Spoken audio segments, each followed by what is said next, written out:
Goswami Maharaj Gurudev ki jai. Nitil Pavishtam Vishnupad Rashata Rashata Shishmar Bhaktivedanta Vaman Goswami Maharaj ki jai. Nitil Pavishtam Vishnupad Rashata Rashata Shishmar Bhaktivedanta Swami Maharaj Srila Prabhupada ki jai.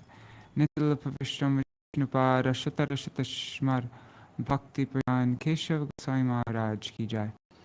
Nitil Pavishtam Vishnupad Rashata Rashata Shishmar Bhakti Siddhanta Saraswati Goswami Prabhupada ki jai. Nitil Pavishta Mahā-Bhagavat Śrīla Gokṣaras Babaji Maharaj ki jai. Nitil Pavishta Śrīla Satchidananda Bhakti Vinod Thakur ki jai. Nitil Pavishta Vaishnava Sarvabhauma Śrīla Raghunath Das Babaji Maharaj ki jai. No Gauriya Guru Varga ki jai. Shri Rupa Sanatan Bhatta Raghunath Shri Jiva Gopala Bhatta Raghunath Sharda Goswami Prabhu ki jai. Shri Sri Damodar Raya Ramanandari Shri Gaur Parshad Vrinda ki jai. Namacharya Haridas Thakur ki jai. Prem se kaho Shri Krishna Chaitanya Prabhu Nityananda Shri Advaita Gadadhar Shri Vasari Gaur Bhakta Vrinda ki jai. Shri Kshetra Mandala Gaura Mandala Vraja Mandala Mathurā Vrindavan Dham ki jai. Sarva Abhishta Pradakta Giriraj Maharaj ki jai. Shri Radha Kunda Shama Kund ki jai. Shri Yamuna Devi Ganga Devi ki jai. Shri Tulsi Maharani Vrinda Devi ki jai. Shri Bhakti Devi ki jai. Shri Purnamasi Yogamaya ki jai. Shri Gopeshwar Mahadev ki jai. Shri Harinam Sankirtan ki jai. Ananta Koti Vaishnava Vrinda ki jai. Grantaraj Śrīmad-Bhāgavatam ki jai. Shri Nitai Gaur Premanande Hari Hari Bo. Dandavat Pranams, Indira Mataji, Raseshwari Mataji, Rukmini Didi, Hari Bo. So today's going to be a bit of a long reading, but I'll just try to start quickly so that we don't go over time. Yes. Oh, really? Awesome. Oh, yeah, for Rukmini, for you, it's still your Gurudev's Vyas Puja Day, isn't it? So, Nityala Pavishtam Vishnupad Rashata Rashata Shishmar Bhakti Vallabha Goswami Maharaj ki jai. Dear Shubha Avirbhav Mahotsav ki jai. All right, cool.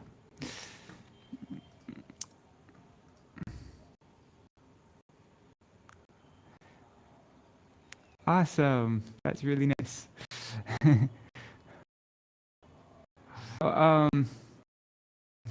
We're kind of where to end it because, anyways, just the way I divide it all up. Chapter. So today we're reading 7,000 words, and the chapter and read. I forgot, was 6,785 words, but I couldn't find a place, and we're gonna end at a cliffhanger, basically. So. Okay. So. Om Jnanatimirandasya Jnananjanashalakaya Chakshurunmilitam Yena Tasmai Shri Guruve Namaha. Namo Vishnupaya Radhikaya Priyatmane Śrīmad Bhakti Vedanta Rāyane Namine. Whatever. Namo Vishnupadaya Krishna Prishtaya Bhutale Śrīmate Vedanta Swaminiti Namine Vanchakalpatarubhyascha Kripa Sindhubhya eva Patitanam Pavanebhyo Vaishnavebhyo Namo Namaha. Avadanyaya Krishna Prema Pradayate Krishnaya Krishna Chaitanya Namne Gopishe Namaha. Guruve Gauracharaya Dikaya Itadadai Krishna Bhaktaya Tad Bhaktaya Nam Yam Prabrajantam Anupetam Apeta Kritam Dvaipayano Viraha Katara Ajuhava Putreti Tanmayataya Taravo Binedus Tangsara bhuta hridayam Narayanam namaskritarang chaiva narottamam Devim Saraswatim Vyasam Tato Jayam Udirayet Shinvatang Swakata Krishna Punya Shavana Kirtana Hridantasto Hyabadrani Vidhunoti Suhritsatam Nashta Pravadreshu Nityam Bhagava Sevaya Bhagavatuttama Shloke Bhaktir Tavai Vasmi Na Jivami Tvaya Vina Iti Vigyaya Radhe Tvam Nayamam Charanantikam Bhaktya Vihina the internet not good, huh? Bhakta Vihina Aparada Lakshai Kshiptashtakama Ditarangamadhe Kripamai Tvam Sharanam Prapanna Vrinde Namaste Charanaravindam Bhajashi Krishna Chaitanya Prabhu Nityananda Shri Advaita Gadadhar Shivasadi Gaur Bhakta Vrinda Hare Krishna Krishna Krishna Krishna Hare Hare Hare Ram Hare Ram Ram Ram Hare Hare. Okay, Indira Mataji, yeah, I think I'm gonna do today. We'll just go through it.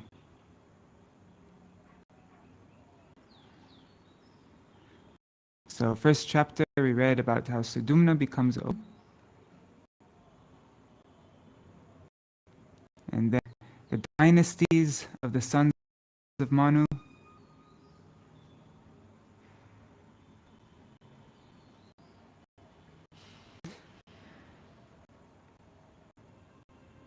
The marriage of Sukanya and Chavan Muni.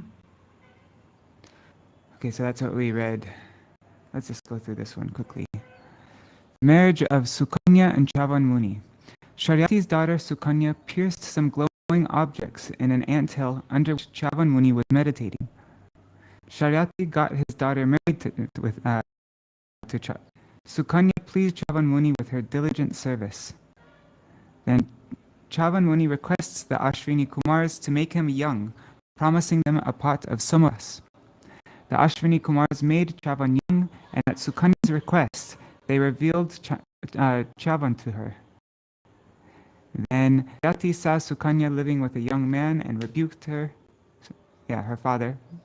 She saw Sukanya living with a young man and rebuked her. Sukanya told how Chavan became a young man.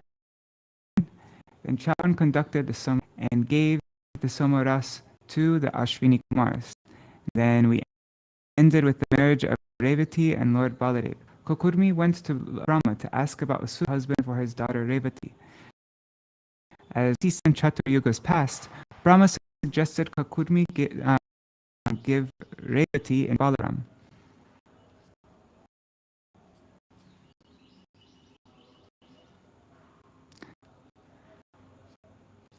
So that was now. In this chapter, Shukadeva Goswami describes the descendants of Nābhāga, another son of Vaivasvata Manu.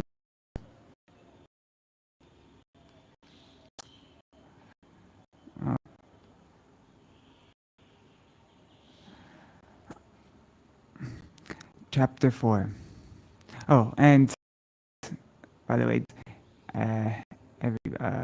everybody that's here, really beautiful.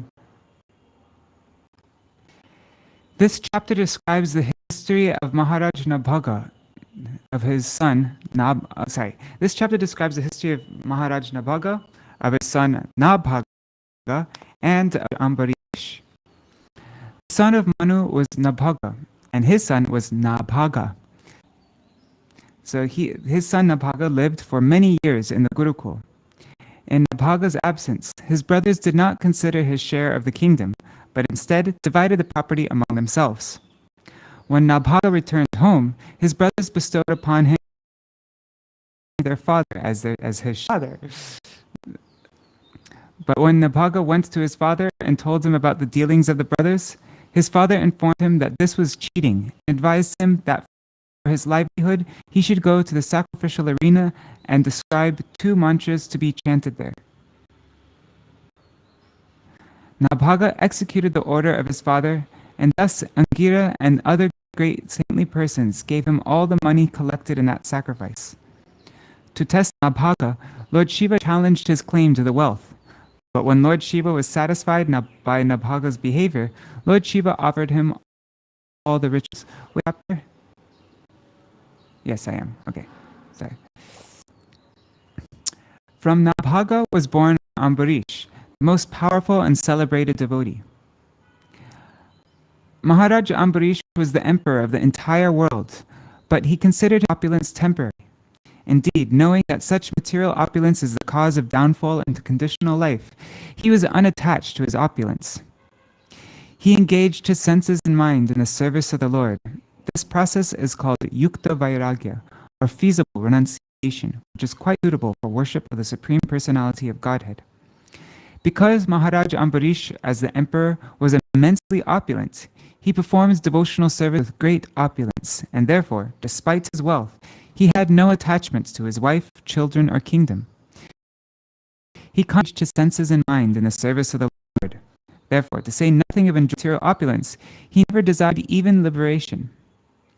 Once Mahārāja Ambariṣa was worshipping the Supreme Personality of Godhead in Vrindavan, observing the vow of Dvādaśī. On Dvādaśī, the day after Ekadashi, when he was about to break his Ekadashi fast, the great mystic yogi Durvāsā appeared in his house and became his guest. King Ambariṣa respectfully received Durvāsā Muni, and Durvāsā Muni, after accepting his invitation to eat there, went to bathe in the Yamuna river at noontime.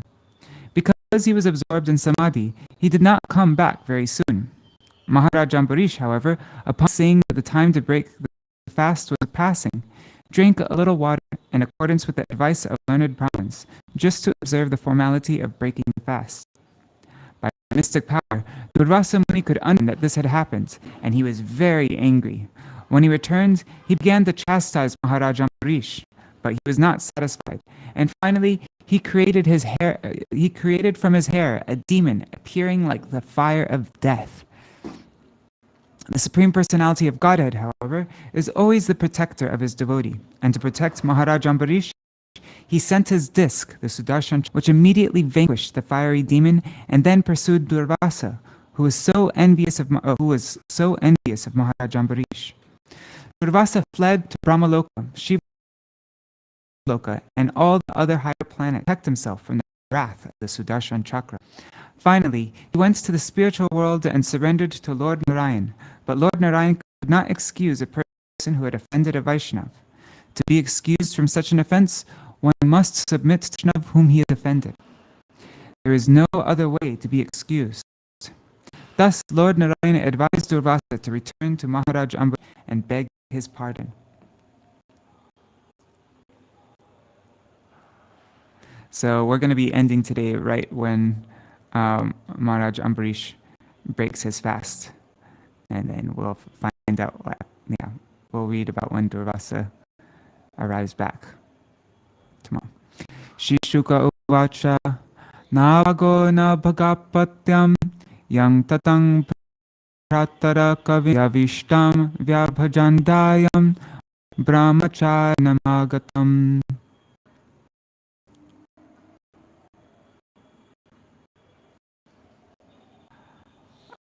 Oh, that makes sense. Okay. Nābhāga did not get his bhaga or share. That's why his name is Nābhāga. I'm going to never give that his name. Haribol Madhavididi Dandavat Pranams.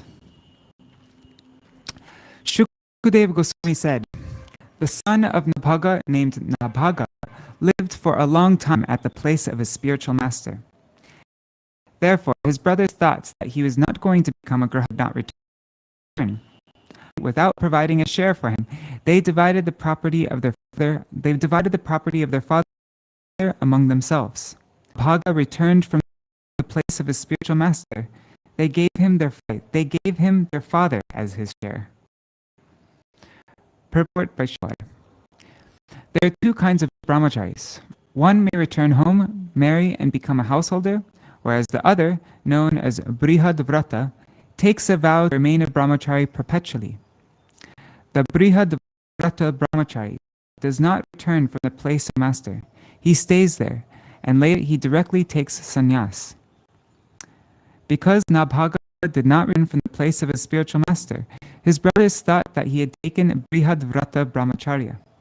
Therefore, they did not preserve his share, and when he returned, they gave him their father as his share. What's that even mean? Like, you take responsibility of father. Bhrataro bhankta kim mahyam bhajama pitaram tava taryasta bhankshur ma putra kataradritaha. Bhaga inquired, "My dear brothers, what have you given to me as my share, as our father? What have you given to me as my father's property?" His elder brothers answered, "We have kept our father as your share." But when Nābhāga went to his father, said, "My dear father, my elder brothers have given you as my share of property." The father replied, "My dear son, do not rely upon their cheating words. I am not your property. Ime Ambariṣa Mahārāja sume dasaha shashtam upetyaha kave muhyanti karmani.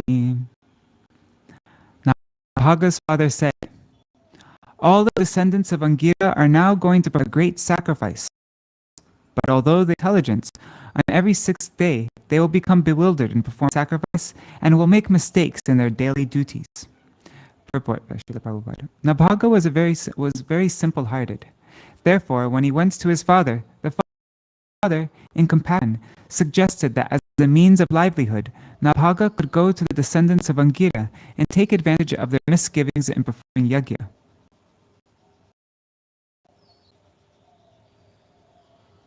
Tangstam saṅśāya sukte dve vaishvadeve mahatmana te swaryanto satra parisheshitamatmana tasyanti te tatan archa tathasa kritavanyata tasmai dattva yayu swargam te satra parisheshanam. Nābhāga's father continued, "Go to those great souls and describe 2 Vedic hymns pertaining to Vaishvadev. When the great sages have completed the sacrifice and are going to the heavenly planets, they will give you the remnants of the money they have received from the sacrifice. Therefore, immediately." Thus, Nābhāga acted exactly according to the advice of his father, and the great sages of the Angira dynasty gave him all their wealth and then went to the heavenly planets. Tam kaśchit svikarishyantam purusha Kṛṣṇa darshana uvachotarato bheta mamedam vastukam vasu. Thereafter, while Bhaga was accepting the riches, a black-looking person from the north came to him and said, "All the wealth from the sacrificial arena belongs to me." Mamedam rishibir dattam iti tarhi smamanava sanote pitarishna prishitarangyata. Nābhāga then said, "These riches belong to me. The great saintly persons have delivered them to me." When Nābhāga said this, the black-looking person replied, "Let us go to your father and ask him to settle our disagreement." In accordance with this, Nābhāga inquired from his father. Poor Nābhāga, man. Yagyavastu gatarvam uchishtam rishaya kvachit chakrurhi bhagam rudraya sadeva saramarhati. The father of Nābhāga said, "Whatever the great sages sacrificed in the arena of the Daksha Yajna, they offered to Lord to share. Therefore, everything in the sacrificial arena belongs to Lord Shiva." Nābhāgastam pranamyaha tavishatukam ityaha pitaman chirasatvam prasadaye. Thereupon, after offering obeisances to Lord Shiva, Nābhāga said, O worshipable Lord, everything in this arena of sacrifice is yours. This is the assertion of my father. Now, with great respect, I bow my head before you, begging your mercy. Yatte pita vada dharmam satam prabhashase tadami te mantra jnanam brahma sanatanam. Lord Shiva said, whatever your father has said is the truth, and you are also speaking the same truth. Therefore, I, who know the Vedic mantras, shall explain transcendental knowledge to you. Grihana dravinam tam satra parisheshitam ityuktvantarhito rudro bhagavan dharmavatsalah. Lord Shiva said, now you may all the wealth remaining from the sacrifice, for I give it to you. After saying this, Lord Shiva, who is most adherent to the religious principles, disappeared. Ya etat samsmaret prata sayam cha susamahita kavir bhavati mantragyo gatim chaiva tatatmanaha. If one hears or chants or remembers this narration in the morning and evening with great attention, he certainly becomes learned, experienced in understanding the Vedic hymns, and expert in self-realization.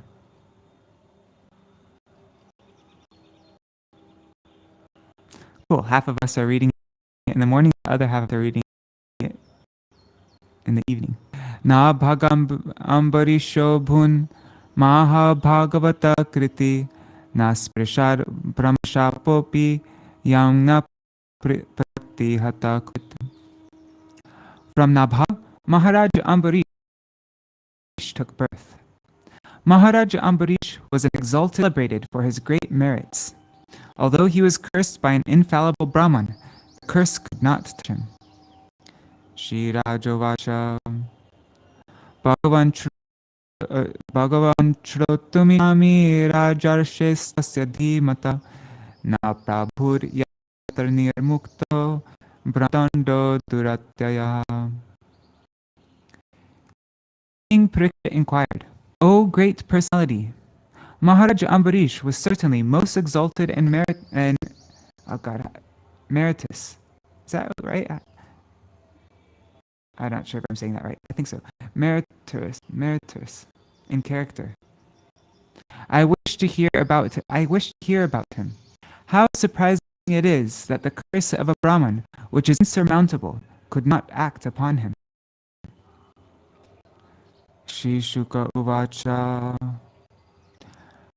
Ambariṣa Mahārāja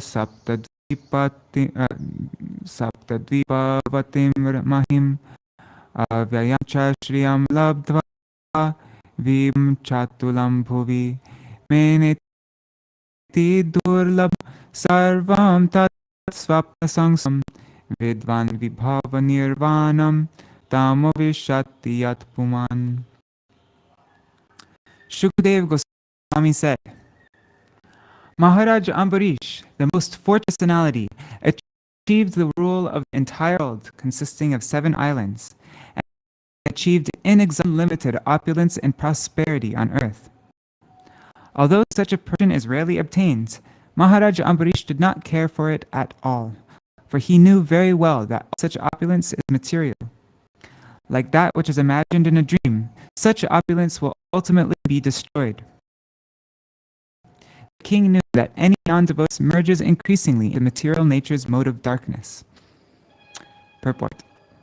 For a devotee, material opulence is insignificant, whereas for a non-devotee, material opulence is the cause of increasing bondage, for a devotee knows that anything material is temporary, whereas a non-devotee regards the temporary so-called happiness as everything and forgets the path of self-realization. Thus, for the non-devotee, material opulence is a disqualification for spiritual advancement. Vasudeve Bhagavati Tad Bhakteshu Tasadushu Praptam Param Vishvam Yen Loshtravat Smritam. Maharaj Ambariṣa was a great devoting personality of Godhead Vasudeva, and of the saintly persons who are the Lord's devotees. Because of this devotion, he thought of the entire universe as being as insignificant as a piece of stone. This is a very famous verse. This is a verse, yeah, really nice one to miss. Let me just make it like that. Yeah, this is very often quoted. Hey, what happened? Savai mana Krishna padaravindayor vachanksi vaikunta gunanuvarnane karo har mandira marjanadishu shrutam chakara chuta satkato daye mukunda lingalaya darshane drisho tadbhritya gatra sparshinga sangamam Granam chatatpada sarojasorabhe Śrīmad-Bhāgavatam ranamtarare Pado hare kshetra padanusane Shiro hrishikesha padabhivandane Kamam chadase natu kama kamyaya Yatottama shloka janashayarati.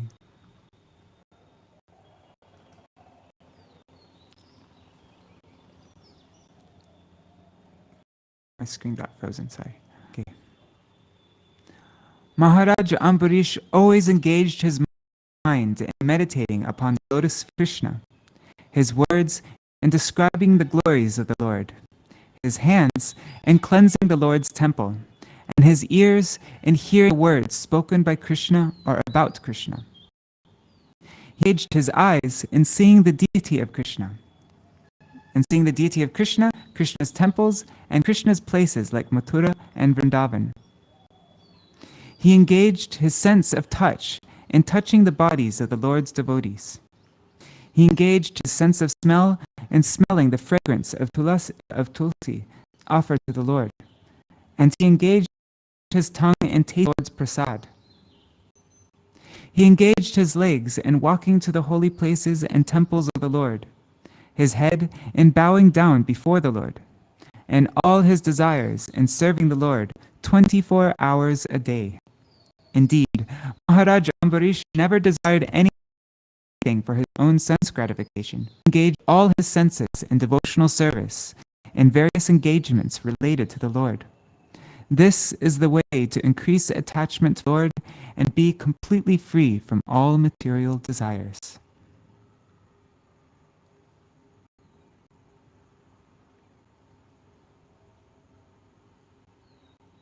Oh, really? That was the previous verse, right? Right before this one? Let me just look really quick. Oh. This one. Ambariṣa Mahārāja Saptadvip. Cool. I've never heard anybody say that verse. That's really nice. Alright, so now let's read the purport. Oops, forgot to disappear that. In Bhagavad Gita 7.1, the Lord recommends Maya Sakta Manapa Yoga Myunjan Marashaya, that one must execute devotional service under the guidance of a devotee or directly under the guidance of the Supreme Personality of Godhead. It is not possible, however, to train oneself without guidance from the spiritual master. Therefore, according to the instructions of Srila Rupa Goswami, the first business of a devotee is to accept a bona fide spiritual master who can train him to engage his various senses in rendering transcendental service to the Lord. The Lord also says in Bhagavad Gita 7.1, Asankshayam samagramam yata gyasyasi tatnu. In other words, if one wants to understand the Supreme Personality of Godhead in completeness, one must follow the prescriptions given by Kṛṣṇa by following in the footsteps Mahārāja Ambariṣa. It is said, Hrishikena Hrishikesha Sevanaktiruchyate. Bhakti means to engage the senses in the service of the master of the senses, Kṛṣṇa, who is called Hrishikesh, or Achyuta. Words are used in these verses. Achyuta Sat Katodaye, Hrishikesha Pada Bhivandane. The words Achyuta and Hrishikesh are also used in Bhagavad Gita. Bhagavad Gita is Kṛṣṇa Katha spoken directly by Kṛṣṇa. And Śrīmad-Bhāgavatam is also Kṛṣṇa Katha because everything described in the Bhagavatam is in relationship with Kṛṣṇa. Evam sada karma kalapam atmana paredhyagye bhagavat sarvatma bhavam vidadhan mahim imang nishta vipra bhita shashasaha. In performing his prescribed duties as king, Mahārāja Ambariṣa always offered the results of his royal activities to the Supreme Personality of Godhead, Kṛṣṇa, who is the enjoyer of everything and is beyond the perception of material senses. He certainly took advice from Brahmins who were faithful devotees of the Lord, and thus he ruled the planet Earth, without difficulty. Purport. As stated in Bhagavad Gita, Bhoktaram yagatapam sarvalokamam suhridam sarvabhutanam gyatva mam shantamrichati. People are very much anxious to live in peace and prosperity in this material world. And here in Bhagavad Gita, the peace formula is given personally by the Supreme Personality of Godhead. Everyone knows that Kṛṣṇa, the Supreme Personality of Godhead, is the ultimate proprietor of all the planets and is therefore the enjoyer of all activities, political, social, cultural, religious, economic, and so on. The Lord has given, and Ambariṣa Mahārāja, as the ideal executive head, rules the entire world as a Vaishnava, taking advice from Vaishnava Brahmins. The Shastras enjoin that even though a Brahmin may be well versed in the occupational Brahminical duties and may be very learned in Vedic knowledge, he cannot give advice as a guru until he is a Vaishnava. Shat karma nipuno vipro mantra tantra visharadha avaishnava gurur nasyad vaishnava swapachuru. Therefore, as indicated here by the words Tannishta Viprabhita, Mahārāja Ambariṣa took advice from Brahmins who are pure devotees of the Lord. For ordinary Brahmins who are merely learned scholars or experts in performing ritualistic ceremonies are not competent to give advice. In modern times, legislative assemblies whose members are authorized to make laws for the welfare of the state. But according to this description of the kingdom of Mahārāja Ambariṣa, the country or the world should be ruled by a chief executive whose advisors are all devotee Brahmins. Advisors are members of the legislative assembly, be professional politicians. Nor should they be selected by the ignorant public. Rather, they should be appointed by the king. When the king, the executive head of the state, is a devotee and he follows the instructions of devotee Brahmins in ruling the country, everyone will be peaceful and prosperous. When the king and his advisors are perfect devotees, nothing can be wrong in the state. All the citizens should become devotees of the Lord, and then their good character will automatically follow. Yasyasti bhaktir bhagavata kinchana sarvar gunastatra samasate sura harav abhaktasya kuto maharguna manorate sati dhavato bahi. One who has unflinching devotion for the personality of Godhead has all the good qualities of the demigods. But one who is not a devotee of the Lord has only material qualifications that are of little value. This is because he is hovering on the mental plane and is certain to be attracted by the glaring material energy.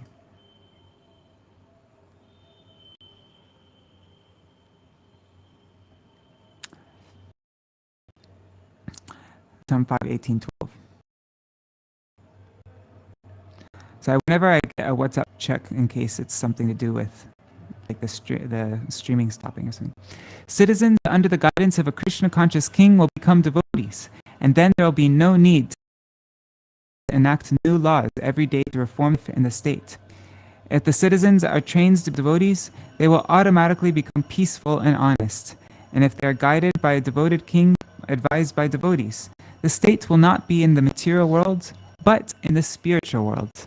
All the states of the world should therefore follow the ideal of the rule of or administration of Ambariṣa Mahārāja, as described here. Sorry, messed up the last sentence. Ijeshvamedhar adiyagamishwaram mahavibhutyopachitam dakshinai tata vasishtasita gotamadibir dhanvanyabhisrotam aso saraswatim.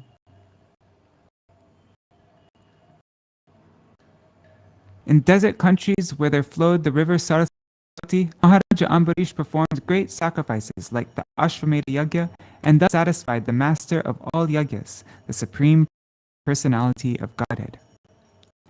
Such sacrifices were performed with great opulence and suitable paraphernalia, and with contributions of Dakshina to the Brahmins, who are supervised by great personalities like Vasishta, Asita, and Gotama, representing the king, the performer of the sacrifices. Report. When one performs ritualistic sacrifices as in the Vedas, one needs expert Brahmins known as Yagika Brahmins. In Kali Yuga, however, there is a scarcity of such Brahmins. Therefore, in Kali Yuga, the sacrifice recommended in Shastra is Sankirtanya, Yagya Sankirtana Prayar Yajanti Hi Sumedasa. Instead of spending money unnecessarily on performing yagyas impossible to perform in this age of Kali because of the scarcity of Yagika Brahmins, one who's intelligent performs Sankirtan Yagya. Without properly performing yagyas to satisfy the Godhead, there will be scarcity of rain. Therefore, the performance of yagya is essential. Without yagya, there will be a scarcity of rain, and because of scarcity, no food grains will be produced, and there will be famines. It is the duty of the king, therefore, to perform different types of yagyas, such as the Ashvamedha Yajna, to maintain the production of food grains. Anar bhavanti bhutani. Without food grains, both men and animals will starve. Therefore, yajna is necessary for the states to perform, because by yajna, the people in general will be fed sumptuously. The Brahma and Yagika priest should be sufficiently expert service. This payment is called Dakshina. Maharaja Ambariṣa, as the head of the state, performed all these yagyas through great personalities like Vasishta, Gotama, and Asita. Personally, however, he was engaged in devotional service, as mentioned before, Savayamana Kṛṣṇa Padara Bindayo. The king or head of state must see that things go on guidance, and he must be an ideal devotee, as exemplified by Mahārāja. It is the duty of the king to see that food grains are produced even in desert countries. When I was in this Bangladeshi refugee camp, I stayed there for a while. Can't remember how long actually, maybe a month or something. And there was a drought there, and all the crops dried up. There was no water, and so they asked us if we could perform a yajna. And right after we did the yajna, it started to rain. It's pretty cool.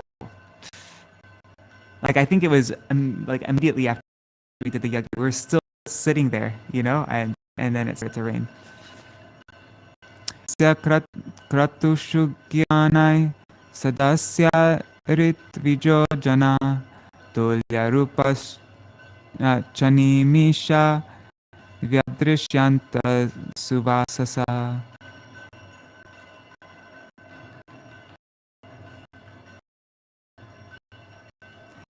Sacrifice arranged, and anyways, in that sacrifice, we used a watermelon to represent a horse. That is interesting. Anyways, in the sacrifice arranged by Maharaja Ambariṣa, the members of the assembly and the priests, especially Hota, Udgata, Advaryu, were gorgeously dressed, and they all exactly like demigods. They eagerly saw to the proper performance of the yajna. Dvargona prarhitito yasya manujar amara priya Śrīmad-Bhāgavatam upagayadbhir uttamashkacheshtitam. The citizens of the state of Maharaja Ambariṣa were accustomed to chanting and hearing about the glorious activities of the personality of Godhead. Thus, they never aspire to be elevated to the heavenly planets, which are extremely dear gods. A pure devotee who has been trained in the practice of chanting and hearing the name of the Lord, and his fame, quality, form, paraphernalia, and so on, is never interested into the heavenly planets, even though such places are extremely dear even to demigods. Narayana parasarve nakutascha nabibhyati swargapavarga narakeshvapitulyartadarshinah. Devotees solely engaged in the devotional service of the Supreme Personality of Godhead Narayan never fear any condition of life. The heavenly planets, liberation, and the hellish planets are all the same to the devotee. Śrīmad-Bhāgavatam 6:17-28. A devotee is always situated in the spiritual world. Therefore, desire anything. He is known as akama, or desireless, because he has nothing to desire except to render transcendental loving service to the Supreme Personality of Godhead. Because Maharaja Ambariṣa was a most exalted devotee of the Lord, he trained his subjects in a way that the citizens in his state were not interested in anything material, including even the happiness of the heavenly planets. Samvardhayanti svaraja paribhavallabha napi siddhanam mukundam hridipta. Those who are saturated with the transcendental happiness of rendering service to the Supreme Personality of Godhead are uninterested even in the achievements of great mystics, for such achievements do not enhance the transcendental bliss felt by a devotee who always thinks of Kṛṣṇa in the core of his heart. Purport. A pure devotee is uninterested not only in elevation to higher planetary systems, but even perfections of mystic yoga. Real perfection is devotional service. The happiness derived from merging into the impersonal Brahman, and happiness derived from the 8 perfections of mystic yoga, anima, laghima, prapti, and so on, do not give pleasure to the devotee. As stated by Srila Prabodhananda Saraswati, Kaivalyam narakate tidashapur akasha pushpayate durdantendriya kala sarpa patali protkat dangstrayate vishwam purna sukayate vidimahindra kitayate yatka kataksha vaibhavatam tam goram eva stuma. When a devotee has achieved the position of rendering true loving service to the Lord through the mercy of Lord Chaitanya, he thinks the impersonal Brahman to be no better than hell. He regards material happiness and the heavenly planets to be like the will-o-wisp. As far as the perfection of mystic powers is concerned, a devotee compares it to a venomous snake with no teeth. A mystic yogi is especially concerned with controlling the senses, but because the senses of a devotee are engaged in the service of the Lord, there is no need for separate control of the senses.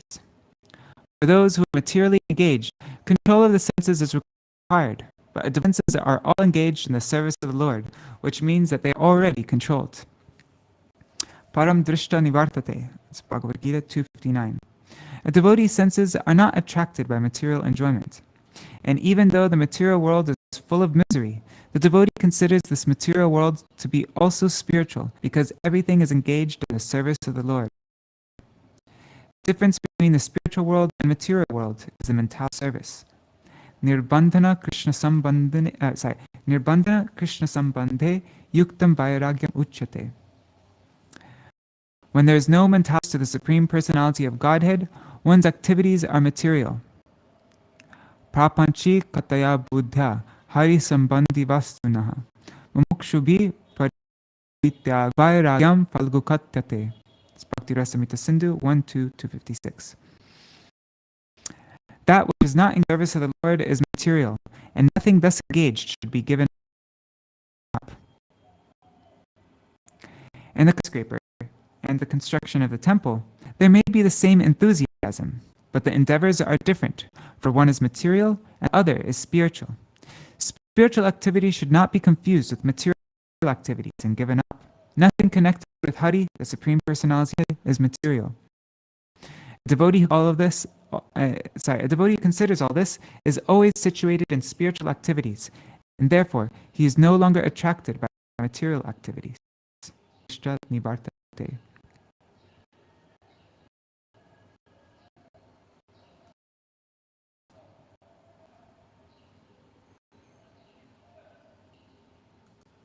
Okay. Those four priests, they sit with different roles. They sit on the four different sides. Cool. I just want to see what verse we were reading to 30. Okay. Sa itam bhakti yogena partiva sadharmena harim prim sarvam shanarjaho. The king of this planet, Mahārāja Ambariṣa, has performed devotional service to the Lord, and in this endeavor practiced severe austerity. Always satisfying the Supreme Personality of Godhead by his constitutional activities, he greatly gave up all material desires. Purport. Severe austerities in the practice of devotional service are of many varieties. For example, in worshipping the deity in the temple, there are certainly laborious activities.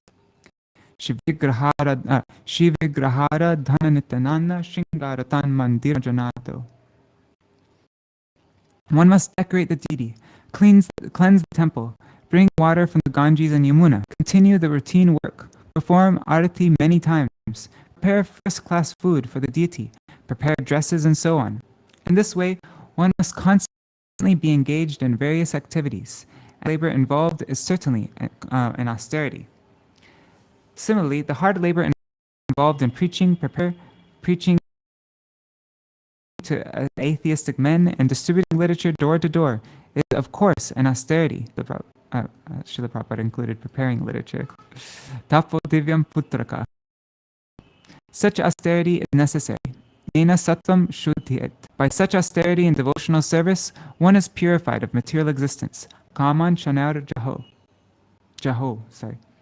Indeed, such austerity leads one to the constitutional devotional service. In this way, one can give up material desires, and as soon as one is freed from material desires, he is free from the repetition of birth and death, old age and disease. Griheshu dareshu suteshu bandushu pottama sandhanadvajisvastushu kshaya ratna bharanam bharadishvanantakosheshvakarod asanmatim. Mahārāja Ambariṣa gave up all attachments to housewives, children, friends, and relatives, to the best of powerful elephants, to carts, horses, and inexhaustible jewels, and to ornaments, garments, and inexhaustible treasury. He gave up attachments to all, regarding them as temporary and material. This is a definition verse of Yukta Vairagya. Anasaktasya vishayan yatarham upayunjataha. Material possessions can be accepted as far as they can be used in devotional service. Anukulena krimanushilanam. Anukulyasya sankalpa partikulyasya varjanam. In preaching, many things considered material are needed. A devotee should not have any attachment for such material involvements as house, children, friends, and cars. Mahārāja Ambariṣa, for example, had all such things, but he was not attached to them. This is the effect of bhakti yoga. Bhakavo viraktir anyatra cha. Śrīmad-Bhāgavatam 11:2-42. One who is advanced in devotional service has no attachment for material things for sense enjoyment, but for preaching, to spread the glories of the Lord, things without attachment. Anasaktasya vishayan yatarham upayunjataha. Everything can be used to the extent that it can be engaged in Kṛṣṇa service. Tasmad adadharis chakram pratyanika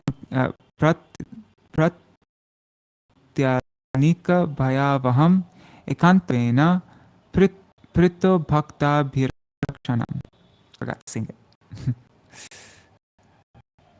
Being very pleased by the unalloyed devotion of Mahārāja Ambariṣa, the Supreme Personality of Godhead gave the king his disc, which is fearful to enemies and which always protects the devotee from enemies and adversities.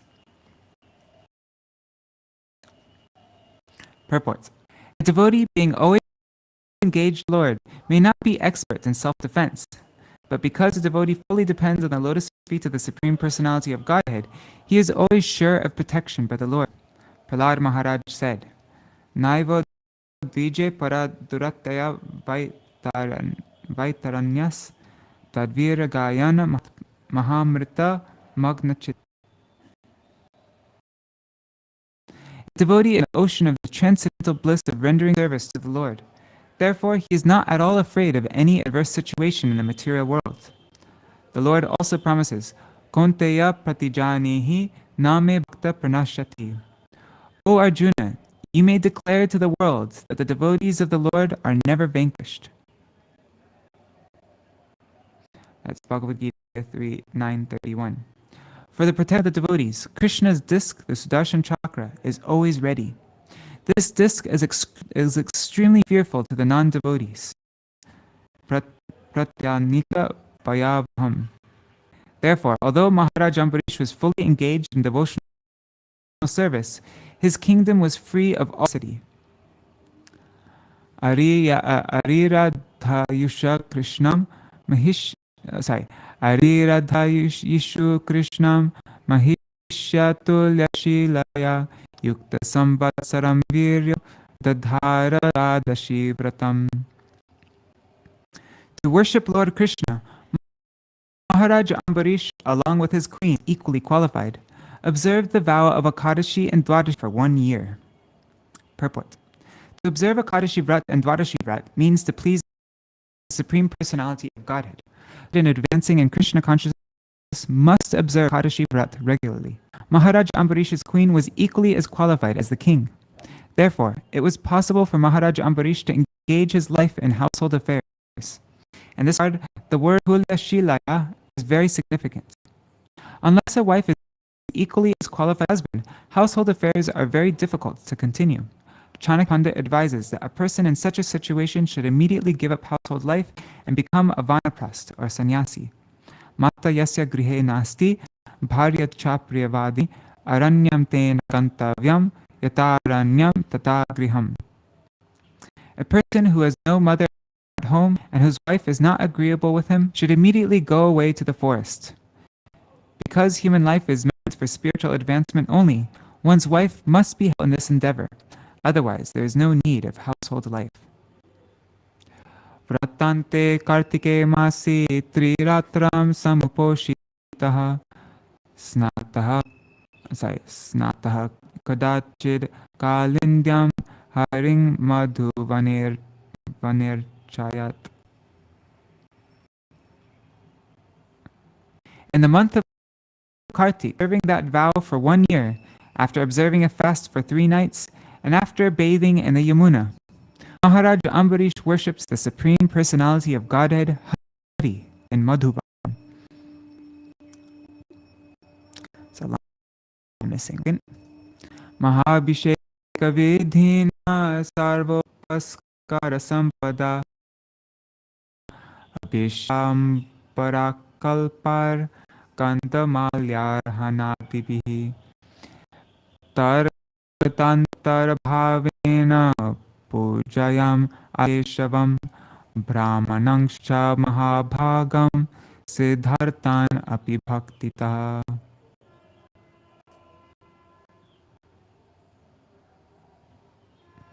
Following the regulated principles of Mahabhishek, Maharaj Ambariṣa performed the bathing ceremony for the deity of Lord Kṛṣṇa, and then he dressed the deity with fine clothing, ornaments, fragrant flower garlands, and other paraphernalia for worship of the Lord.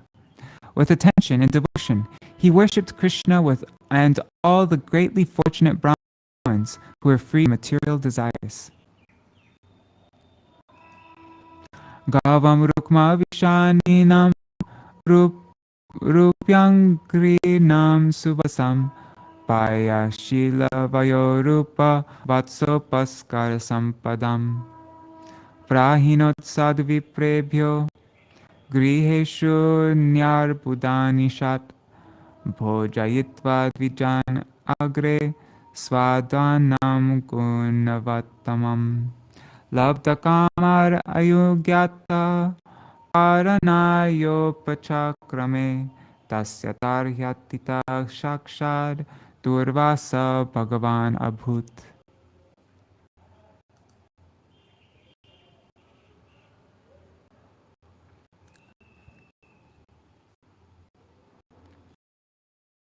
Mahārāja Ambariṣa satisfied all the guests who arrived at his house, especially the Brahmins. He gave in charity 60 crores of cows whose horns were covered with gold plates and whose hooves were covered with silver plates. All the cows were well decked and had full milk bags. They were good-natured, young and beautiful, and were accompanied by their calves. After giving these cows, the king first sumptuously fed all the Brahmins, and when they were fully satisfied, he was about to observe the end of Ekadashi with their permission by breaking the fast.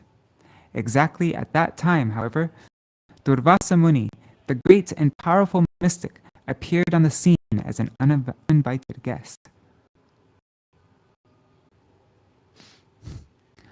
Tam anarchatitam bhupaha pratyuttanasanarhanai yayachebhya vahārāya padamulam apagataha.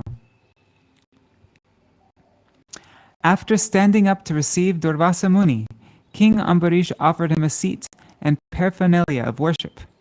Then, sitting at his feet, the king requested the great sage to eat.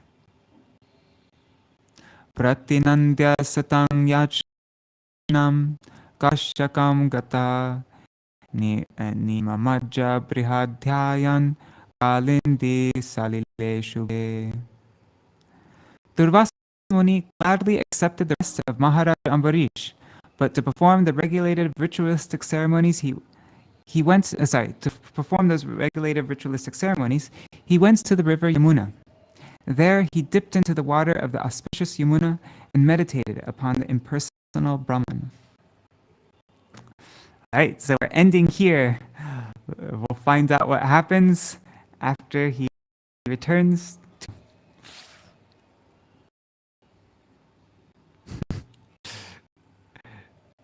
I know it's kind of a funny place to stop, but it's good leaving on a cliffhanger, isn't it?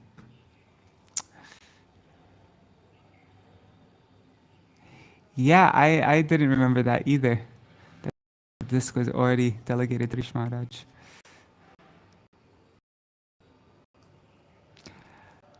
Hare Krishna, Krishna Krishna, Hare Hare, Hare Rama, Rama Rama, Hare Hare, Hare Krishna,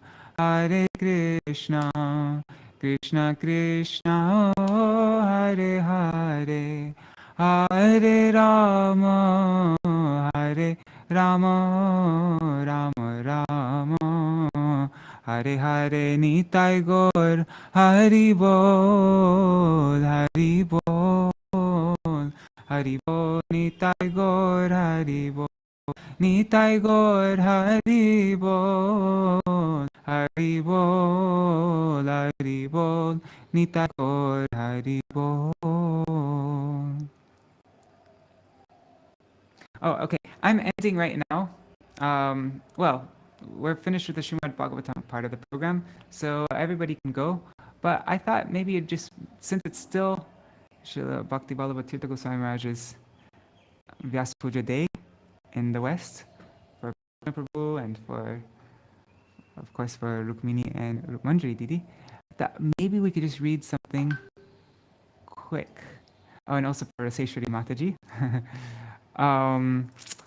What is it? shilagurudev.org.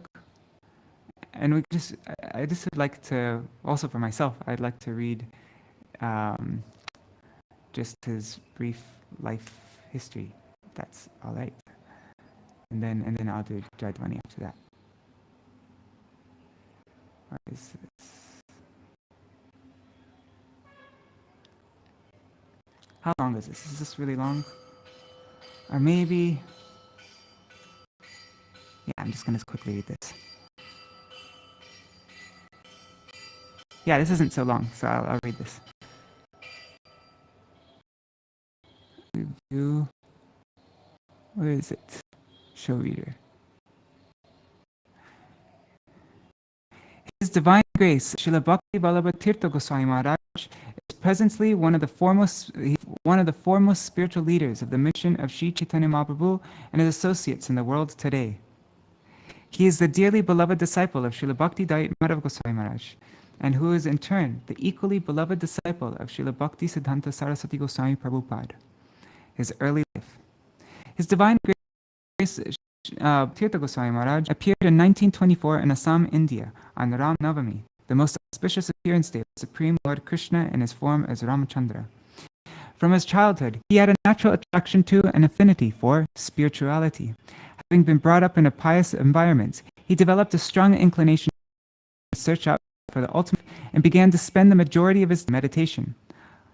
Consequently, indifference to the material world developed, and he became acutely aware of the non-eternal nature of the material world. He realized one day his mother, father, brother, sister, and all others would be gone.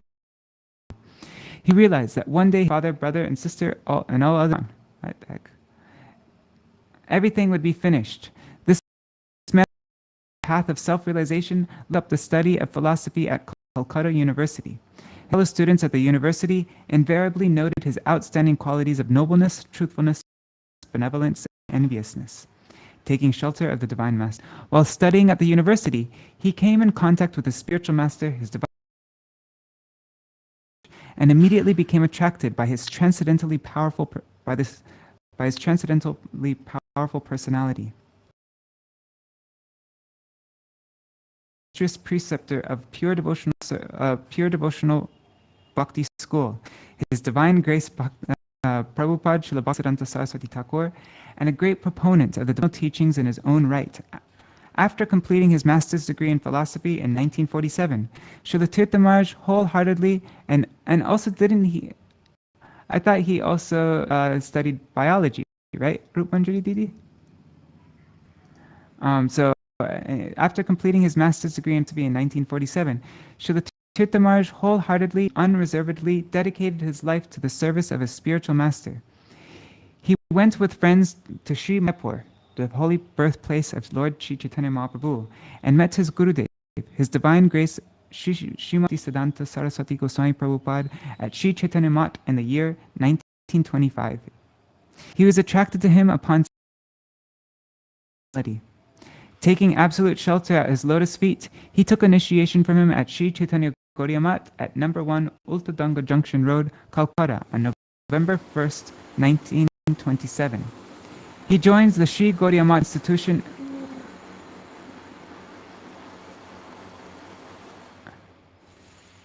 Okay. I'm just going to read it like this. Actually, I'm going to make this text big.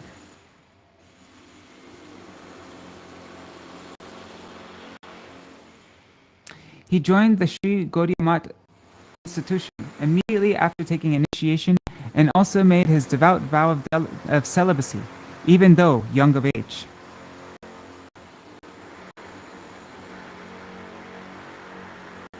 Eventually, Srila Madhav Maharaj, seeing his disciples' degree of dedication and sincerely combined with an astute and practical mind, selected him as his worthy successor.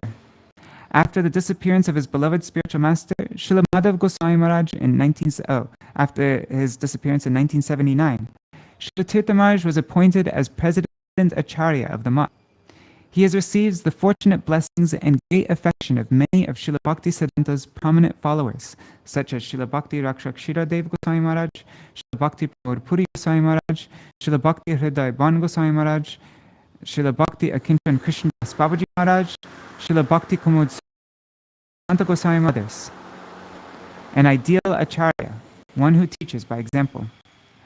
For the last 5 decades, Srila Tirtha Maharaj has been engaged in the propagation of the all-embracing doctrine of transcendental divine love of Sri Chaitanya Mahaprabhu to counter the present trend of violence and cruelty, and to bring about unity of hearts among all, irrespective of caste, creed, or religion.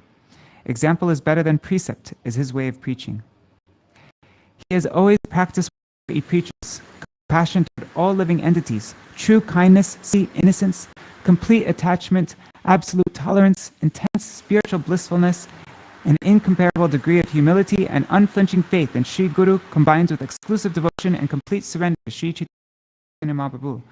Srila Tirtha Maharaj is known for stating even 1 inch outside of the 4 corners of the precepts of the Holy Scriptures. His divine grace is a renowned authority on Gaudiya Vaishnava philosophy, and he is beloved by thousands of devotees throughout the world as the very embodiment of humility and spiritual affection.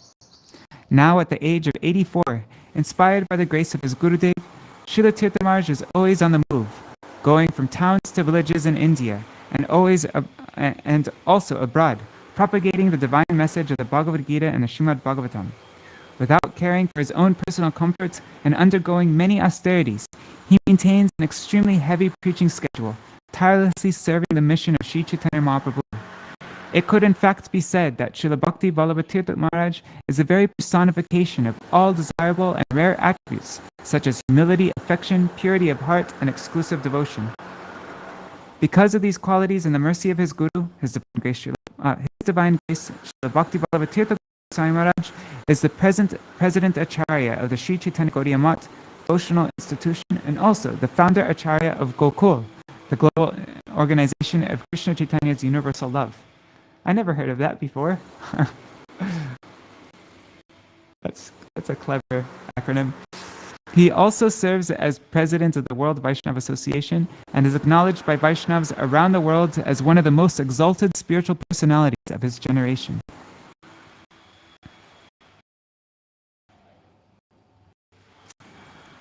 His worldwide preaching. Srila A.C. Bhaktivedanta Swami Maharaj requested Srila Tirtha Maharaj to accompany him to the US just prior to his launching of the Hare Krishna movement in the West in 1965. As he was at that time engaged in the service of his spiritual master, Srila Madhav Maharaj, with many duties and responsibilities, Srila Tirtha Maharaj humbly declined. For guidance regarding travel, oh God, the punctuation is really messed up all around here.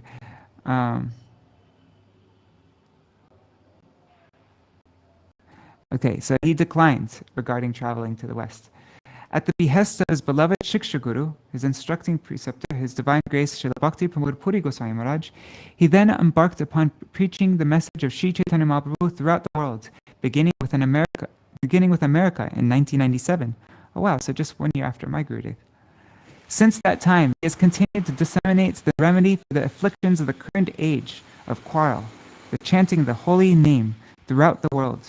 To date, his preaching engagements have taken him to 25 countries, including England, Holland, Italy, Austria, Germany, France, Russia, and throughout the length and breadth of the continental USA. Srila Tirtha Maharaj, during his US tour in 1997, addressed the United Nations, the World Conference on Religion and Peace, and World Peace Prayer Society in New York City, offering them a succinct outline for world peace based on the spiritual tenets of the ancient Vedas. Wow, cool. I never knew about that. All participating in these meetings were very much taken by Maharaj's sweet and humble personality and regarded him as a genuine holy man. His preaching programs over the past years have also included many interesting dialogues with prominent Catholic, Protestant, Jewish, Muslim, and Baha'i theologians in such diverse settings as universities, interfaith groups, churches, Hindu temples, and a wide variety of metaphysical and private educational centers. All are invariably won over by his gentle and affectionate nature, combined with his resolute faith in Guru Vaishnav Bhagavan. He has also spoken on the sublime teachings of Sri Chaitanya Mahaprabhu on many radio and television programs, including a thought-provoking interview. A fearless preacher. Srila Tirtha Maharaj's knowledge of scripture is formidable. He substantiates everything he says with innumerable evidences from all over the Vedic literature. He always preaches fearlessly and never compromises the conclusions of the scriptures for the sake of mundane practicality.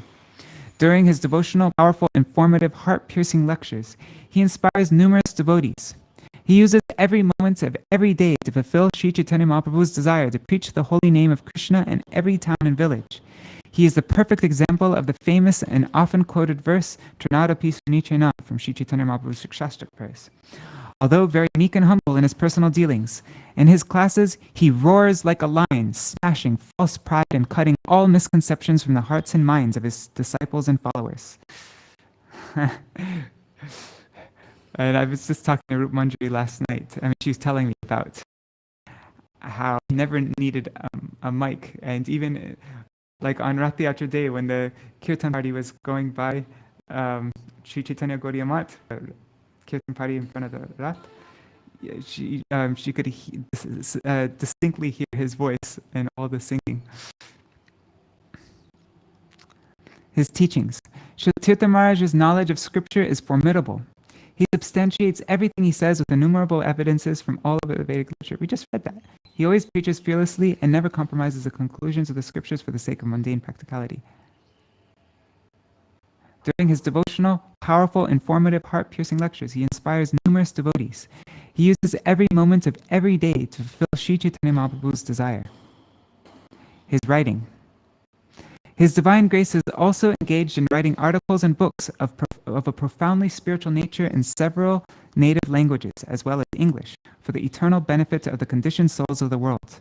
Many of his writings are in the Bengali language, but have been, and continue to be, translated into many other languages. As far as spiritual content is concerned, Srila Tirtha Maharaj leaves no stone unturned. Prayers at his lotus feet. Okay, so maybe we can all say this together. Namo Om Vishnu Padaya Shri Gora Priya Murtaye Śrīmate Bhakti Vallabha Vishnu Prabhu Vikas Pujaraja or Vishnu Jan Srihorn. What the heck? Sorry about that. Śrīmate Bhakti Vallabha Tirtha Goswami Namane. I pay my respectful obeisances unto Om Vishnupad Srila Bhakti Vallabha Tirtha Goswami Maharaj, who is the loving personified of Shri Gaura Sundar. He is completely enlightened by his bhajan sampad, the wealth of bhajan, whose ornaments are his bhajan and whose senses and speech are under his control. Mayavada Vikandanam Guru Vanyanu Kirtanam Paschadesho Padeshakam Prasanna Sada. I bow down unto the lotus feet of one who condemns the false scriptures of Mayavad on the basis of Bhakti Siddhanta. You are perfect and prompt in Vaishnava philosophy of pure devotion. You are ever blissful and preaching the great philosophy around the world, including Western countries. Shuddha Bhakti Vahakam, Shuddha Bhakti Bhagiratam, Bhakti Daita Madhava, Abhinna Tanum Namamyaham.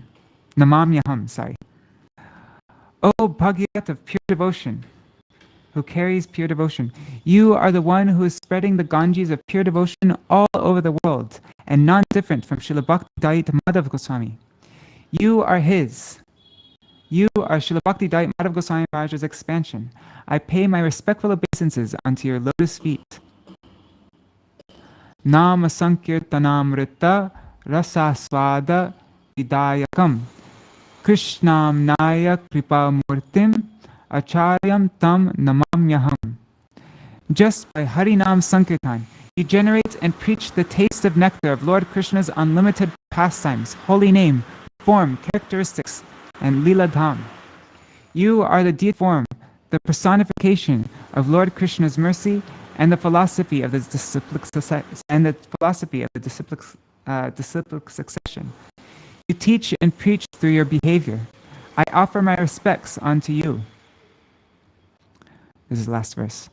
Gaura nama pracharardram bhakta sevanu. Sorry, God, it's so difficult to read this with no. Gaura nama pracharardram bhakta sevanu akangshitam satirtha pratisar bhava homi tirtha mahashayam. I pay my humble obeisances unto Srila Bhakti Vallabha Tirtha Goswami Maharaj, whose soft heart has become full of nectar by continuously preaching the sweet nectarine name of Shri Gaur Hari. He who serves all the Vaishnava servants of Gauranga Mahaprabhu humbly and glorifies them, who is dearmost to Srila Gurudev, Srila Bhakti Madhav Goswami, and whom Srila Gurudev is dearmost, and one who is extraordinarily loyal and very loving to his god brothers. I pay my respectful obeisances unto such Srila Bhakti Vallabha Tirtha Goswami Maharaj. Jai Srila Bhakti Vallabha Tirtha Goswami Maharaj ki jai, Tadya Shubha Avirbhav Titi ki jai.